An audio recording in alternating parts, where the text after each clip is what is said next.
세상에 여러 가지 질병이 있고 그 질병마다 다 이름이 있습니다.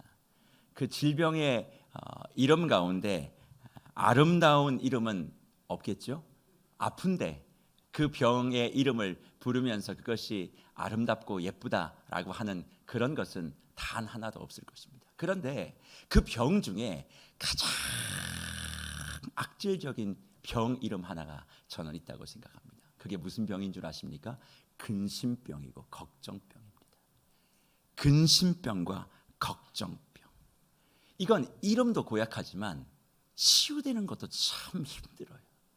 걱정하지 않은 인생을 산다라고 하는 사람들의 삶을 돌아보면 참 걱정이 많고, 근심 없는 삶을 산다라고 하지만 참 근심을 많이 가지고 있는 사람들을 보게 되어집니다.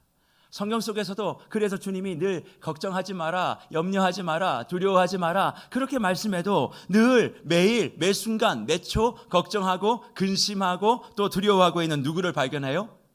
나를 발견하는 거예요. 나를 발견하는 거예요. 앞에 서 있는 저도 얼마나 많은 걱정과 근심을 매일 하는지 모릅니다. 나의 미래는 어떻게 되는 거야? 난 앞으로 어떻게 살아야 되는 거야? 이 교회는 어떻게 될까? 또 내게 주어진 모든 환경들, 또 모든 내게 허락하여 주신 그 수많은 것들, 뭐 자녀들 다 그거 어떻게 되는 거야? 뭐 어떻게 해야 될까? 그건 되는 게 되는 걸까? 뭐 이런 여러 가지 많은 그런 생각들을 하는 저를 보게 되는 거죠. 기도 중에 아무리 괜찮다, 걱정하지 마라, 내가 책임질게, 이 교회 내가 인도해 갈 거야, 그런 메시지를 들어도 그때뿐 다시 자리를 털고 일어나 내 삶의 현장으로 가 있으면 또 염려하고 근심하고 걱정하는 나를 보게 되어집니다. 그런데 그럴 때 주님이 항상 쓰시는 방법이 있어요. 걱정하고 근심하고 무너져 있는 사람에게 달려오셔서 늘 동일하게 말씀하시는데, 그것이 뭐냐면 단호하게 한 말씀만 하신다는 거예요. 설명을 해주지 아니하고 단호하게 한 말씀. 그냥 걱정하고 두려워하고 있는 이에게 주님은 여차여차 설명을 하지 않으십니다. 왜 이게 이렇게 되는지, 또 이게 앞으로 이렇게 될 거야, 그리고 이것이 이렇게 되면 이런 과정을 통해서 너가 이렇게 될 거야, 이런 설명을 하지 않으시고 주님은 달려 나오셔서 우리에게 딱 한 말씀을 하십니다. 아주 단호하게 믿어라. 복잡하게 설명하지 않으세요. 과정을 설명하지 않습니다. 무슨 회사에서 일하게 하고 있는 여러 가지 뭐 이런 그 설명을 하는 프레젠테이션 같은 그런 것들을 하지 않아요. 그냥 단순하고 명료하게 단호하게 믿어, 내가 책임진다, 그렇게 말씀하고 있는 거죠. 그래서 오늘 본문 말씀 보십시오. 제자들이 근심과 걱정을 하고 있어요. 그 근심과 걱정을 하고 있는 제자들에게 주님께서 하시는 말씀은 딱 한마디입니다. 요한복음 14장 1절의 말씀이죠. 뭐라고 기록합니까? 너희는 마음에 뭐 하지 말라? 근심하지 말라. 하나님을 믿으니 또 나를 믿으라. 그렇게 말씀하고 있어요. 요한복음 13장 하반절에 예수 그리스도께서 자신의 모든 삶을 이제 다 정리하고 십자가의 길로 갈 것을 말씀합니다. 그러면서 사도 베드로가 부인할 것을, 3번 부인할 것을 말씀하시고 난 다음에 제자들의 삶 가운데는 이제 걱정과 근심이 가득하게 된 거예요. 예수님이 이제 죽으러 가신다고? 그럼 나는 어떻게 되는 거지? 지난 3년 동안 모든 것을 다 쏟아붓고 내가 이렇게 여기까지 왔는데, 내가 기대하고 바라는 게 있어서 사실 투자하고 모든 것을 이렇게 쏟아부었는데 주님이 다 버리시고 죽으신다 그러시면 다 한순간에 물거품 되는 것 아니야? 그런 마음들의 생각이 제자들 가운데 번져간 거예요. 사실 제자들이 걱정됩니다, 근심됩니다, 그런 부분들을 예수님께 단 한마디도 하지 않습니다. 그냥 표정부터 달라지는 거예요.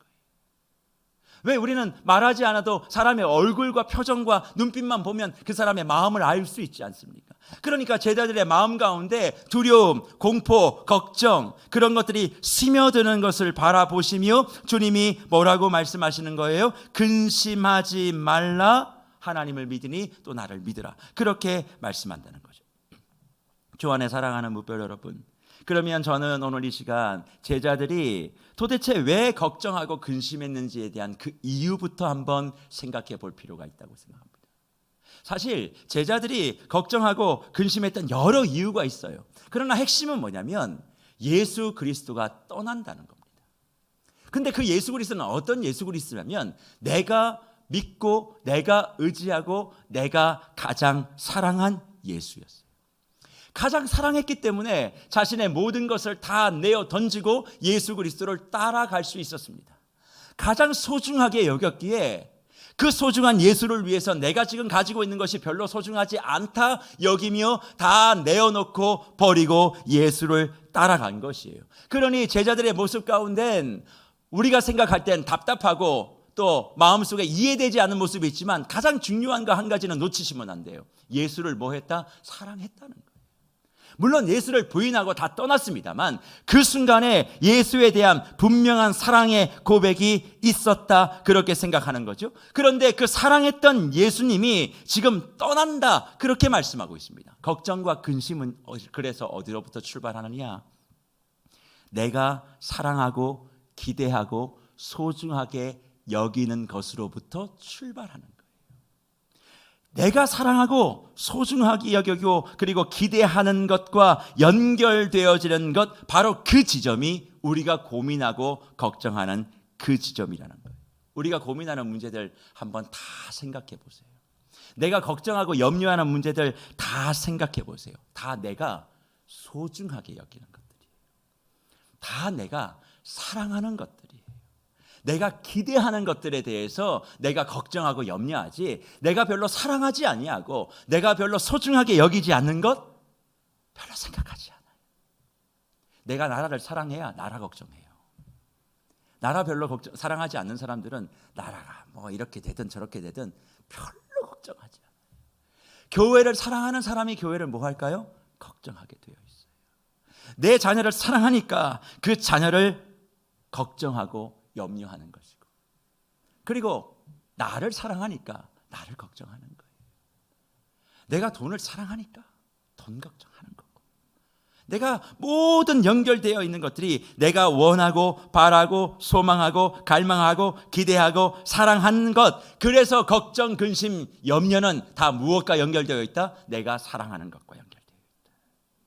그러니 보십시오. 소중한 것들이 더 잘 돼야 되는데 안 되는 것 때문에, 사랑하는 것이 있는데 그것을 잘 지켜내고 세워내지 못하니까 마음속에 두려움이 있는 것이죠. 오늘 이 시간 내가 사랑하고 소중하게 여기고 기대하는 것들 가운데 내 생각대로 되지 아니하여 염려와 걱정과 두려움을 가지시는 분들이 있다면 오늘 이 시간 주님의 음성을 들으시는 은혜가 있기를 간절히 축복합니다. 어떤 음성입니까? 주님은 그런 걱정과 염려와 근심을 가지고 있는 저와 여러분들을 향해서 믿음이 왜 그렇게 없냐 꾸짖으시고 나약하다 혼내지 않으시며 이렇게 말씀하십니다. 근심하지 말아라.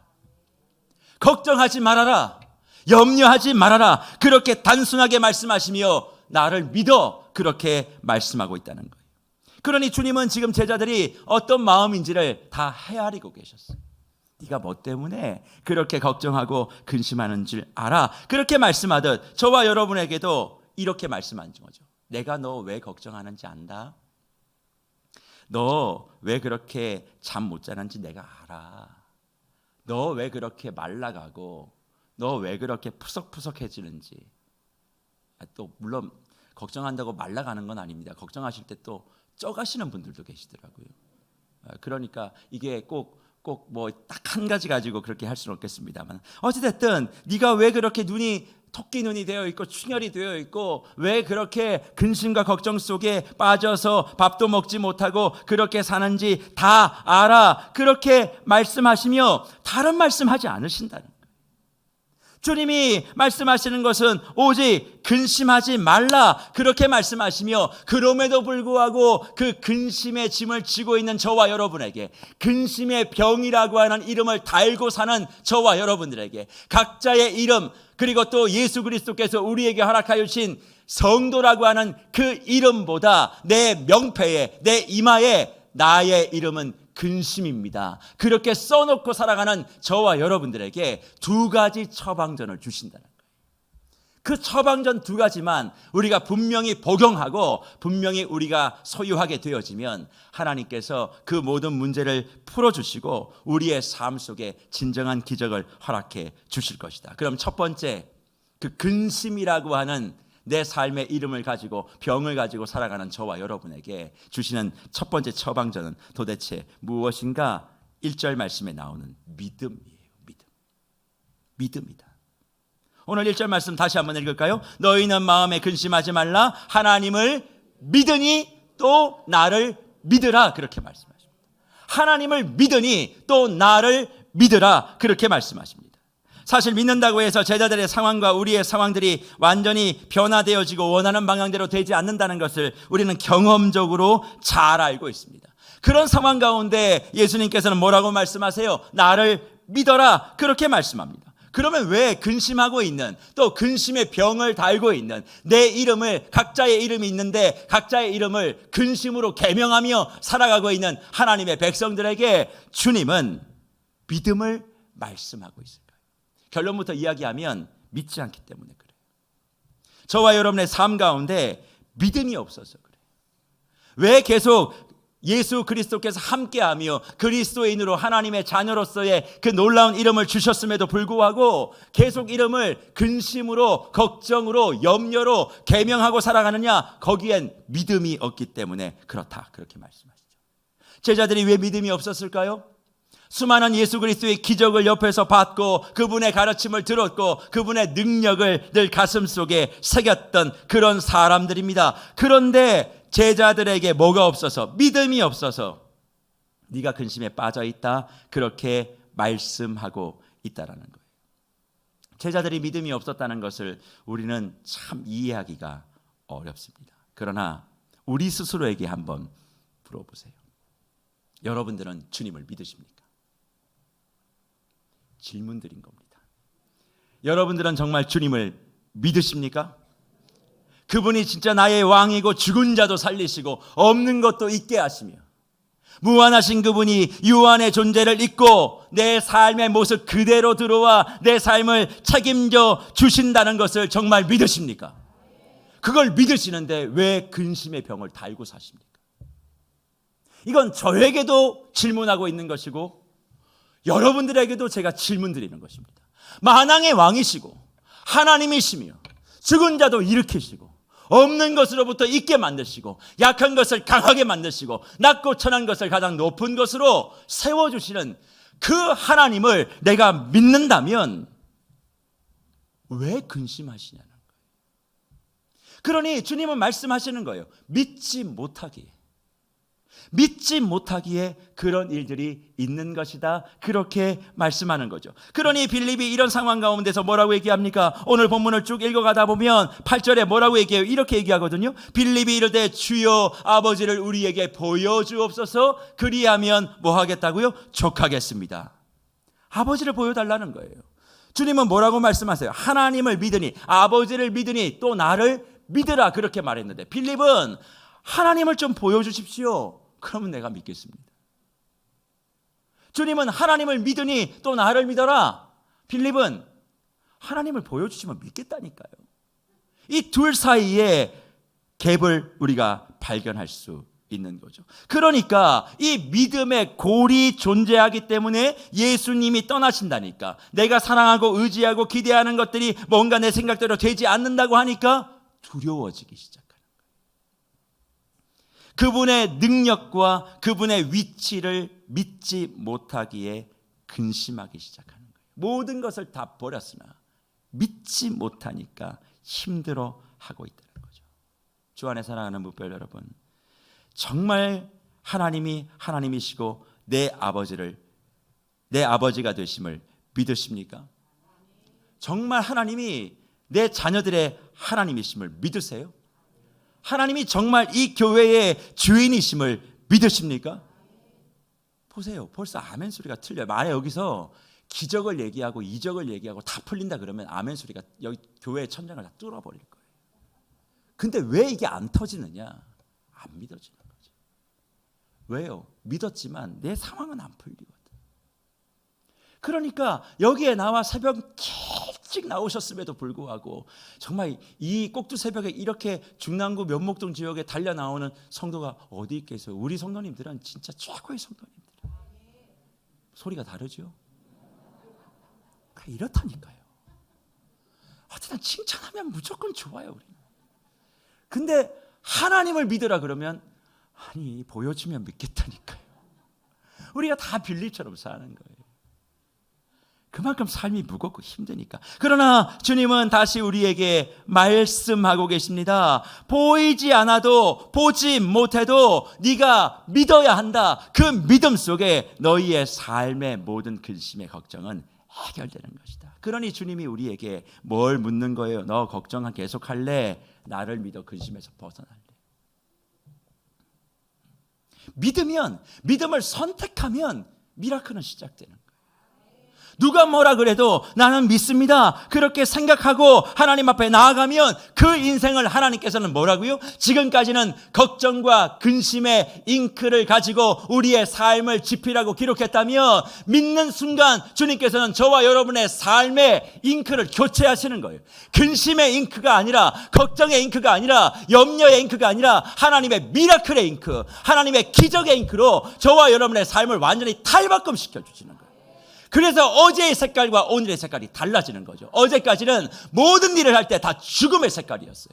그러나 오늘 예수를 믿고, 만왕의 왕 계신 예수를 믿고 내 인생 10년 깊은 곳에 모든 에너지와 모든 능력과 모든 내 삶의 컬러가 바꿔지니까 오늘부터는 희망을 노래하고, 오늘부터는 소망을 노래하고, 오늘부터는 안 되는 것을 되게 하시는 주님 말을 내가 믿습니다. 그렇게 나아가는 삶 가운데 우리의 삶에 진짜 미라클이 지필되는 줄 믿습니다.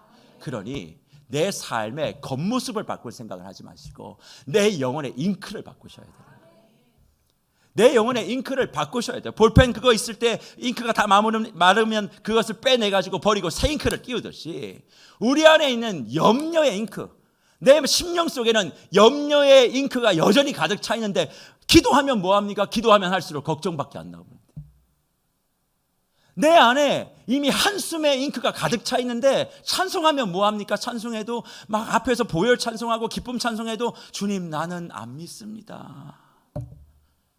그렇게 찬송하니 거기에 뭐가 없어요? 능력이 없는 거죠. 그런 삶들이 우리의 삶 속에 계속 진행되고 있는 것은 아니겠습니까? 그러니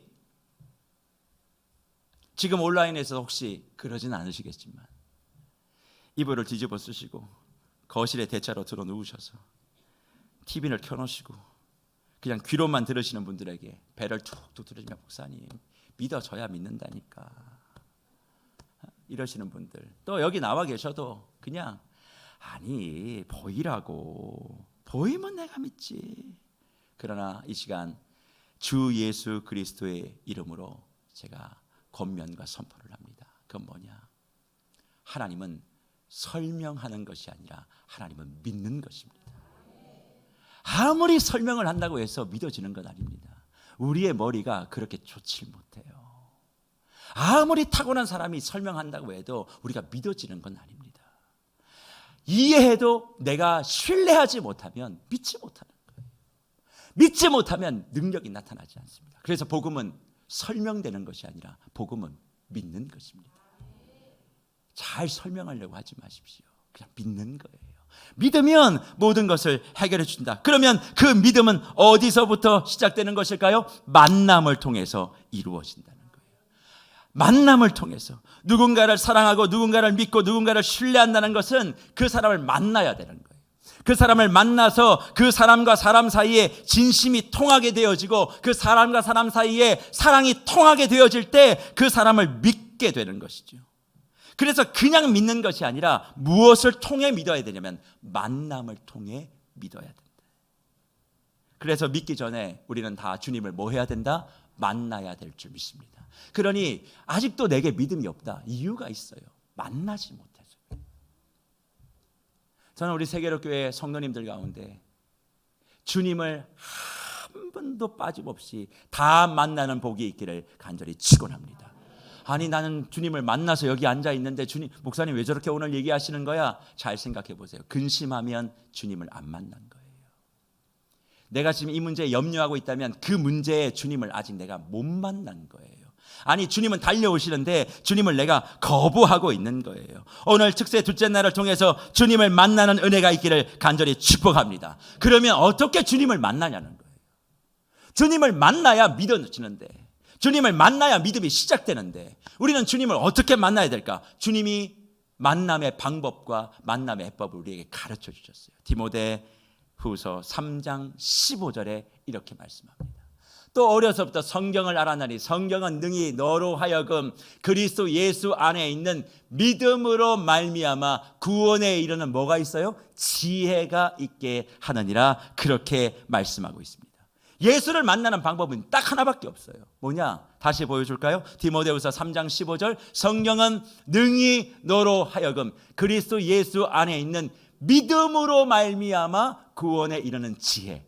그럼 무슨 얘기예요? 믿음으로 말미암아, 믿음을 내가 소유하여 믿음을 통과하여 구원에 이르는 지혜가 있게 하려면 뭘 읽어야 돼요? 뭘 가까이 해야 돼요? 성경을 통하여 예수를 만나야 거기에서 믿음이 생기고 그 믿음으로 말미암아 너희에게 구원의 역사, 생명의 역사, 능력의 역사가 일어나게 된다. 그렇게 말씀하고 있는 거죠.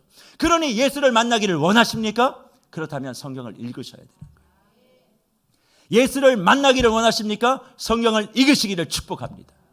내가 예수를 왜 못 만났느냐? 말씀을 안 읽는데. 아이 목사님, 내가 말씀을 읽을 시간이 없어요. 너무 바빠요. 그러니까 너무 바쁜데 근심하는 거예요. 일은 많이 하는데 늘 염려 속에 사는 거예요. 늘 뭔가를 막 끊임없이 하는데 늘 두통약을 달고 사는 거예요. 왜? 예수를 못 만나니까. 근데 예수를 만나는 방법은 딱 하나예요. 성경, 하나님의 말씀. 솔직하게 스스로에게 한번 물어보세요. 나 성경을 나이만큼 읽었다. 마음의 손을 들어보세요. 이걸 내가 어떻게 해석해야 되는 거예요? 이해가 잘 안 되셔서 이 질문을. 성경을 내 나이만큼 읽었다고. 근데 내가 내 나이가 100세인데 성경을 100번을 안 읽었으면, 근데 100살인데 여기 지금 100세 되신 어르신 안 계실 것 같아서 제가 한번 해보는 겁니다. 내 나이가 100세인데 성경을 한 100번을 안 읽었다. 근데 100세인데 한 10번 읽었으면 나는 신앙이 10살이에요. 왜? 성경을 안 읽고 어떻게 주님을 만나요? 그러니까 마음속에 근심과 걱정. 요즘 젊은 우리 지체들 뭐 찬양이다, 뭐다, 뭐 간증이다, 막 뜨겁게 그렇게 하잖아요. 그런데 왜 그 친구들이 많이 넘어지는 줄 아세요? 성경을 안 읽기 때문에 그래요. 성경을 배우려고 하지 않기 때문에 그래요. 눈에 보이는 순간순간 뭐 인스타나 이런 것들을 통해서 짧게 그렇게 짤 형태의 그런 말씀들이 확 혹하지만 내가 직접 이 말씀을 읽어본 적이 없어요. 이 말씀을 통해 주님을 만나지 못한 거예요. 그 문제를 통하여 이 말씀으로 내게 달려오시는 주님을 만나지 못하니까 그 문제에 염려와 근심과 걱정과 한숨이 가득한 거예요. 아무리 음악을 듣고 아무리 내가 좋아하는 걸 해봐요. 일상으로 돌아오게 되어지면 그게 걱정이고 염려, 근심이에요. 그러나 주님 말씀하십니다. 성경을 통해 예수를 만나면 그 속에 믿음이 생기고 그 믿음이 너의 근심의 문제를 해결할 것이야. 그러니 믿음과 만남은 뭐예요? 선택입니다. 내가 선택하는 거예요. 성경을 읽을 거냐 말 거냐, 주님을 만날 거냐 말 거냐, 주님을 믿을 거냐 말 거냐, 이 선택 속에 내가 온전한 선택을 하나님 앞에 해내면 그의 인생 가운데 하나님께서 놀라운 미라클의 역사를 허락해 주실 줄 믿습니다. 오늘 믿음을 갖고 돌아가시길 바라고, 오늘 하루 동안에 우리 고난중앙 묵상집, 그리고 또 성경 통도, 그리고 오늘 우리가 갖고 있는 여러 가지 말씀 암송 구절, 이런 것들을 계속 가까이 대하면 그 말씀 속에 주님을 만나서 우리의 삶의 근심과 걱정의 병이 해결되어지는 은혜가 있을 줄 간절히 축복합니다. 그리고 두 번째로 하나님께서 근심하고 있는 저와 여러분에게 주시는 처방이 있어요. 그것은 뭐냐면 소망입니다. 소망의 약을 우리에게 처방해 주시는 거예요. 오늘 본문 2절 말씀 뭐라고 말씀합니까? 이렇게 얘기하죠. 내 아버지 집에 거할 곳이 많도다.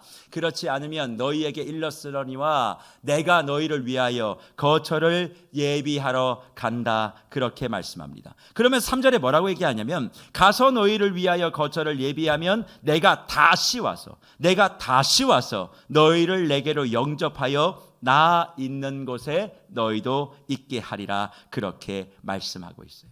거처가 마련되면 내가 다시 너희에게 와서 너희를 데려갈 거야. 그렇게 말합니다.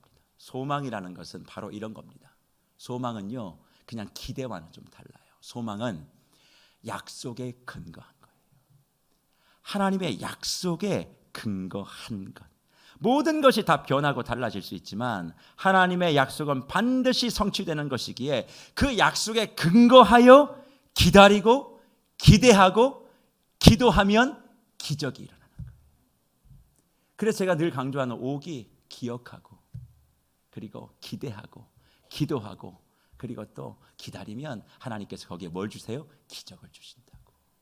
하나님의 언약에 근거해서 기대하고 기도하는 것, 바로 이것이 소망이라는 거죠. 그래서 아이들을 키워낼 때 혹시 그렇게 얘기한 적 있으십니까? 놀이동산이나 이런 데를 갈 때에 아이들의 손을 쭉 잡고 가다가 혹시 사랑하는 아들, 사랑하는 딸, 엄마 아빠가 잃어버릴 일이 없겠지만 혹시 사람이 많을 때 아빠 엄마의 손을 놓치거나 혹은 네 눈에 아빠 엄마가 안 보일 때 어떻게 하라고 가르쳐요? 다른 데 가지 마라. 그 자리 가만히 서 있어라. 반드시 아빠가 엄마가 너를 찾아올 거야. 다른 데 가면 안 돼. 아빠 엄마의 손을 놓치거나 혹은 아빠 엄마가 안 보인다고 해서 네가 찾아다니면 안 되고 그 자리에 가만히 있으면 반드시 아빠가 엄마가 찾으러 올 거야 라고 하는 약속을 거기에 심어두면 아이들이 그 상황 가운데서 어떻게 해요? 설사 그런 일이 일어나야 되지 않겠지만 그 일이 일어나게 된 그 약속을 붙들고 그 자리를 지키면 부모는 반드시 그 자리로 돌아와 사랑하는 자녀를 다시 손을 잡고 품에 안고 그리고 그 시간들을 보내게 된다는 거죠. 아무리 지금 우리의 상황이 힘들어도 그 상황을 바라보시는 주님의 약속을 붙들고 우리가 서 있으면 주님이 소망 가운데 다시 우리에게 달려오셔서 우리의 모든 필요들을 해결해 주실 줄 믿습니다. 그래서 말씀에 근거한 언약에 근거한 소망이 저와 여러분에게 있기를 간절히 축복합니다. 그래서 기억하셔야 됩니다. 나를 부르시고 나를 만져주신 하나님의 그 약속은 도대체 무엇인가? 지금 내가 근심하고 걱정하고 있는 모든 문제 속에 그래서 뭐가 있어야 되냐면 하나님의 언약의 말씀이 있어야 되는 거예요. 그 말씀이 없으니까 자꾸 흔들리는 거예요. 나를 부르셨을 때 하나님의 말씀, 그 일을 시작하게 하셨을 때 하나님의 말씀, 그리고 그 일을 기획하고 그리고 기도할 때 하나님의 약속의 말씀이 있는 사람은 걱정하고 근심하지 않습니다. 근심의 병이 몰려올 때마다 그 말씀을 암송하고 그 말씀을 새기며 그 말씀 속에 나를 만나주시는 주님을 믿고 주님을 기대하기 때문에 흔들리지 않는데, 많은 주의 백성들이 기도는 많이 하는데 걱정은 많이 하는데 말씀이 없다 보니까 쓰러지는 거예요. 오늘 이 시간 가져오는 모든 내 삶의 근심과 걱정 속에, 그 모든 기도의 제목 속에, 각 하나하나의 그런 모든 마음의 소망 속에 하나님의 언약의 약속의 말씀이 있으십니까? 그 말씀이 없이 기도하니까 기도가 뿌리가 없는 거예요. 열심은 내고 있는데 거기에서 능력이 나타나지 않는 것이죠. 자녀를 위해서 기도하는데 그 자녀를 위한 약속의 말씀이 없다면 거기엔 소망이 아니에요. 그건 나의 기대지. 그 아이에 대한 하나님의 분명한 약속의 말씀이 있어야 그게 소망되어 능력으로 나타나는 거예요. 내 사업에 대한 내 기대가 아니라 하나님의 약속의 말씀, 내 인생과 내 교회에 대한 나의 바람이 아니라 하나님의 약속의 말씀을 붙들고 서 있게 되어질 때 그 안에 뭐가요? 근심이 해결되어지고 기적이 시작되어진다는 것이죠. 다시 한번 우리의 각자의 모든 기도 내용 가운데 하나님의 언약의 말씀이 풍성하게 임하게 되길 줄 간절히 축복합니다. 그래서 고난주간에 한 끼 금식 생명사기의 기도를 하면서 우리는 주님을 만나야 되는 거예요. 울진의 성례교회를 섬기면서도 미션펀드 이제 한 94% 정도가 마음을 모아주셨습니다. 정말 기적이라고 생각해요. 앞으로 남아있는 6% 그 이상을 하나님께서 우리의 마음을 옮겨 그렇게 이루어 주실 줄 믿어요. 그런데 이 일이 그냥 하는 것이 아니라 이 울진에 있는 이 성례교회를 도울 때 하나님이 우리에게 주신 약속의 말씀, 그게 뭐예요? 하나님의 비전대로 행하면 하나님이 공급해 주실 거다. 하나님의 비전대로 행하면 하나님이 프로비전 해주실 것이다. 그것에 대한 약속의 말씀을 붙들고 우리가 기도한 거 아닙니까? 그러니 그 약속이 있으니 흔들리지 않는 거예요. 제가 10의 2조를 말씀드리고 했을 때 많은 이들이 다 염려했었습니다. 그러나 저는 약속의 말씀대로 붙들고 그냥 기도하면 하나님 채우실 것이다. 그런 마음의 소망을 갖고 가니까 무슨 이야기를 해도 내 중심은 흔들리지 않는 거예요. 몸된 교회를 향한 은혜의 대장정, 이런저런 얘기들이 있고 걱정도 있고 하루에 몇 건씩 저에게 문자를 보내주시고 이런 염려, 이런 걱정하시는 분들 계십니다. 그러나 그런 말을 가지고 제가 염려하지는 않아요. 왜? 내겐 하나님의 약속의 말씀이 있기 때문에. 개인적인 기대라면 나도 두려워하겠죠. 그러나 여기에 뭐가 있어요? 하나님의 분명한 약속의 말씀이 있다.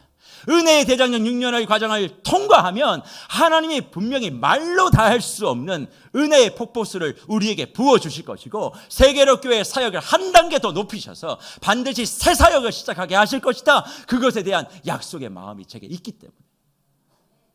목사님, 과거에 이렇게 했었습니다. 그래서 어려웠습니다. 지금도 이런 부분에 대해서 걱정하셔야만 합니다. 이거 잘 핸들링 해 가셔야만 합니다. 그런 얘기 다 감사해요. 그러나 그보다 더 중요한 건 뭐냐?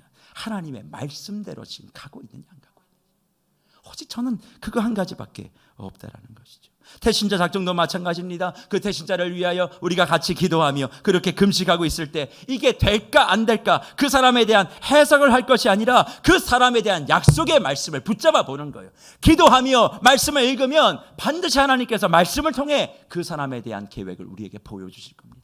그러니 그 사람에 대한 기도가 안 나오면 주신 말씀을 붙들고 기도하면 돼요. 그 사람 이렇게 해 주십시오, 저렇게 해 주십시오, 그렇게 할 필요가 없어요. 주님 약속하신 말씀을 기억하여 주십시오. 하나님이 제일 약한 게 뭐냐면 말씀을 들이대고 기도할 때예요. 주님 말씀 이렇게 하셨는데 해 주셔야 되지 않겠습니까? 그러면 주님도 손쓸 방법이 없다라는 것이죠. 그러니 사랑하는 주의 뭇별들, 지금 근심과 걱정의 문제가 있는 그 자리 제일 앞에 나의 생각과 나의 판단을 기록해 두지 마시고 하나님의 말씀을 기록해 두십시오.